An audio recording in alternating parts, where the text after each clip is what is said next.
Well, for more on the COGTA Minister Dr. Nkosazana Dlamini-Zuma's briefing on local government elections, we're now joined via Zoom by former IEC Commissioner and current Executive Chairman of the Institute of Election Management Services in Africa, Tselane.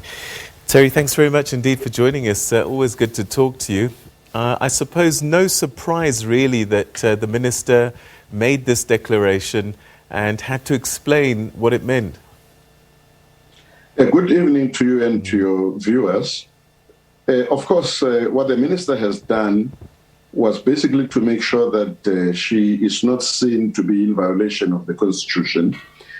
She's got the responsibility of having to determine the date of the elections in terms of Section 24 of the Municipal Structures Act, and that's what she has done. And she has done this having taken into consideration the fact that the Constitution obliges her to declare the date of the elections within 5 years after the date of the last elections. So, as the Section 159 says, the term of office of a municipal council is 5 years, and the Minister had to ensure that she is not seen to be in violation of the Constitution and her obligations. So currently, really, the ball is in the IEC's court. And in my opinion, the IEC, as a structure that is mandated by the Constitution to manage, organize, and deliver the elections, and to ensure that those elections are free and fair, and to declare those elections within a constitutionally stipulated period. They have an obligation now to approach the Minister in terms of Section 8, subsection 1 of the Municipal Electoral Act to ask her to postpone the elections that have been declared. They could not have done this before the declaration or rather before the determination of the date of the elections. And only the Minister has the powers to determine the date of the elections. And today she has done that. So the obligation now is for the IEC to approach the Minister and ask her to postpone those elections. And then perhaps both of them, the IEC and the Minister, would then go to the Constitutional Court and indicate that the IEC is unable to meet its constitutional obligations. All right, I see that you were quite careful in the words that you chose, that the Minister determines the date of the election. Who then declares that date? The announcement that was made by the President is not a legally binding constitutional mandate of the President. The President only determines the date of the national elections. So I would assume that when the President made that announcement, it was after consultation with the Minister. Right. But the person who, in terms of Section 24 of the Municipal Structures Act, determines the date of the municipal elections, it is the Minister of Cooperative Governance and Traditional Affairs. So that determination happens through a proclamation. And today the Minister was announcing the fact that she is now proclaiming the date of the elections as required by the Municipal Structures Act, and also having taken into consideration Section 159 of the Constitution, which says that the term of office of a municipal council is 5 years. All right. So once the Minister has made a determination, the IEC is bound to follow that determination unless they ask for some kind of indulgence. Is that what we're doing? Absolutely.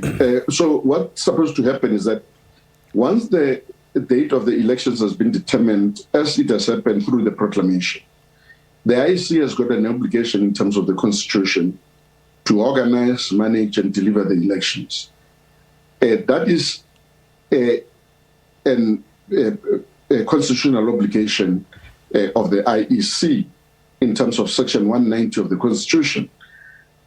But now, remember that the IEC has got a threefold mandate in terms of the Constitution. The first is to organize, manage, and deliver the elections.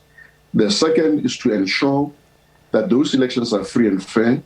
And the third is to declare those results within a stipulated period. Now, they have already constituted an inquiry led by Justice Moseneke, and in terms of that inquiry, they've indicated that they are unable to meet an obligation of ensuring free and fair elections. And then that's what the inquiry has found, that the current circumstances are such that it is not possible to have free and fair elections. But that's not where it ends. Remember that the first aspect that I've mentioned is that they still have an obligation to organize, manage, and deliver the elections. So it means currently they are unable to meet that first mandate, which is that of having to organize, manage, and deliver the elections within a constitutionally stipulated period. So they've got to approach the minister in terms of Section 8, subsection 1 of the Municipal Electoral Act, and say to the minister, we have a report from Justice Moseneke. We instituted this report because we wanted to determine as to whether it is possible for us to have free and fair elections as per our mandate, and we are unable to do so. And then, Minister, because we are unable to do so, we are requesting you as the person who's got the legal obligation to determine the date of the elections, to postpone those elections. And then the minister then will indicate to them what her opinion is in relation to that. Then, if there is an agreement, both the IEC and the minister will then approach the Constitutional Court to request the Constitutional Court to allow them to postpone the elections. But remember that the Constitutional Court is not a lawmaker. Their role is to interpret the law and the application thereof. So they are most likely going to find that the IEC has violated its constitutional mandate of delivering the elections. And it is only after there is that determination that they can then allow the IEC to have the elections outside a constitutionally stipulated period. What happens in the period between the new date of the election and the expiration of the date of the councillors? Because their term expires, so that's it really, isn't it? They no longer have office. What happens between that date and the date of the new election? Well, the Constitution, Section 159, subsection 3, says that a municipal council remains competent until a new council is elected. So it does not mean that just because we don't have the elections within the constitutional stipulated period, then it means the councils stop being competent to perform their responsibilities. Because as I've suggested, Section 159, subsection 3 of the Constitution does indicate that a municipal council remains competent until after a new council has been elected. So the expiry of a term, yes, it is there in the Constitution, but in terms of the competency of a municipal council, it remains intact until after the elections have happened. All right, and then the new election date marks the beginning of the next term. So it doesn't matter about the delay period. Even if it's a year, the next term will start when the next election, post the next election. Absolutely. So it would mean that the term of office, which is the period of 5 years as per Section 159, subsection 1 of the Constitution, that a term of office of a municipal council is 5 years. It would start the count from the time when the new councillors take office, and we then count the 5 years from that period on. All right. I mean, I'm just thinking that must have interesting implications. I mean, we're talking about budgets that get approved and planned for 5 years. If now this extends to a 6th year, depending on when these elections happen, that is a complication that results from this delay. Absolutely. It's, a legal quagmire and difficulty that has never been experienced before. And it's got implications for the management of the councils. It's got implications for the IEC. It's got implications for the whole country. So this is an uncharted terrain. The IEC will be moving in this direction for the first time. Even those of us who have actually advocated for the postponement of the elections, we will be seeing this for the first time. But my advice to the IEC would be that they approach this in terms of in terms of the following aspects.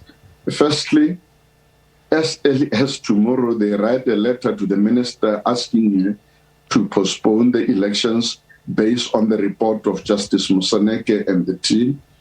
And because the Constitutional Court is bound to ask them whether they have approached Parliament, because the lawmakers are the only people who can actually tamper with Section 159, which requires a municipal council's office to be 5 years, whether they've actually approached Parliament to amend that section. So they can't second guess Parliament and then try to say that it would take too long, because they don't know how long it would take. It is possible that Parliament could actually, do this within a very short space of time, and then they can't go to the Constitutional Court with a view that it would take Parliament too long for them to amend Section 159, and then they would look really unprepared going to the Constitutional Court with an opinion that is based on second guessing what Parliament would have done in relation to that. So the fact that Parliament or the lawmakers are the only people who can amend Section 159 is important. And then therefore the IEC, I think, should approach still Parliament and then be able to get an opinion from Parliament, so that by the time they go to the Constitutional Court, at least they've got an opinion emerging from Parliament in relation to whether this is feasible within a very short space of time or not. And then they can use that information together with the report from Justice Moseneke to ask for the postponement of the elections, obviously with the support of the minister. All right, and I suppose in the meantime, the IEC has to act as if the elections are on the 27th and have to prepare as if they're going to happen on the 27th, just in case they do. Absolutely. And this is the difficulty that the IEC finds itself in. Now that the minister has proclaimed the date of the elections, it means the voters' roll closes. It means no more registration. Okay, IEC had budgeted to have and had been training people and had put place rather processes in place to ensure that the registration happens. There are other processes that are supposed to be happening in terms of the election timetable. So essentially, it means they must now go back, dust off that copy of the election timetable and begin to implement the election timetable until such time that the court, a competent court, in this case, of course, meaning the Constitutional Court, then gives them a go-ahead. They can't just sit on their laurels and think that the Constitutional Court will necessarily agree with them on the postponement of the elections. So they've got to operate as though the elections will be taking place on the 27th of October. It's a difficult period, difficult for them. I don't envy the kind of quagmire and difficulties that they find themselves in. But unfortunately, this is where we are. I really, really empathize with them. They are in a very, very difficult position. But either way, there is absolutely no possibility of them having a proper election on the 27th of October. So they will still be found to have violated the Constitution by not being able to meet the constitutional obligation by the Constitutional Court. Terry Tselane, always a pleasure getting your years of experience, of insights on these issues. Thank you so much indeed for your time, and we'll chat again soon. Thank you so much for having me. All right, that's Terry Tselane, who's the Executive Chairman of the Institute of Election Management Services in Africa, talking to us about the proclamation by the COGTA Minister Dr. Dlamini-Zuma that the elections, local government elections, will take place on the 27th of October 2021.